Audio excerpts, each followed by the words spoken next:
Hey everyone, welcome back to my channel Priti's cooking and ব্লগসে সবাইকে জানাই অনেক অনেক স্বাগত।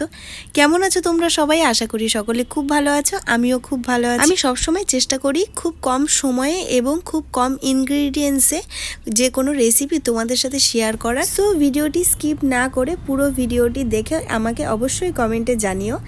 তো চলো ঝটপট করে বানিয়ে নিই কাতল কালিয়া। সো প্রথমে আমি কাতল মাছের পিসগুলো নুন আর হলুদ দিয়ে মাখিয়ে নেব। এরপর কড়াইয়ে সর্ষের তেল দিয়ে খুব ভালো করে গরম করে নিচ্ছি আর মাছগুলোকে আস্তে আস্তে ভেজে নেব। মাছগুলো ভাজা হয়ে গেলে তুলে নিচ্ছি। এরপর সেই তেলেই এক টুকরো দারচিনি আর দুটো এলাচ আমি ফোড়নে দিয়ে দিলাম। একটু ভাজা ভাজা হয়ে এলে এর মধ্যে দিয়ে দিচ্ছি পেঁয়াজ কুচি। পেঁয়াজ কুচিটা সামান্য একটু নেড়ে চেড়ে ভেজে নিয়ে এর মধ্যে বাদবাকি মশলাটা আমি অ্যাড করে দেব। পেঁয়াজটা লাল লাল করে ভাজা হয়ে গেছে।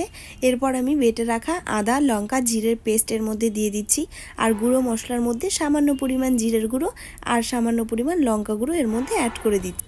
এরপর স্বাদ মতো নুন আর হলুদ এর মধ্যে দিয়ে দিচ্ছি আর সামান্য পরিমাণ জল দিয়ে ভালো করে নেড়ে চেড়ে মশলাটা কষিয়ে নেব। মশলাটা খুব ভালোভাবে কষানো হয়ে গেছে, মশলার থেকে তেলও ছেড়ে এসেছে।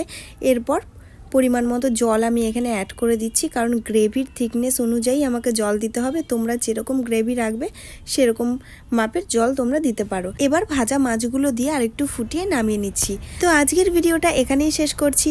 অবশ্যই কমেন্ট বক্সে জানিও তোমাদের এই রেসিপিটা কীরকম লাগলো আর চ্যানেলটিকে অবশ্যই সাবস্ক্রাইব করে দিও। দেখা হচ্ছে নেক্সট ভিডিওতে। সবাই ভালো থাকো, সুস্থ থাকো, টাটা।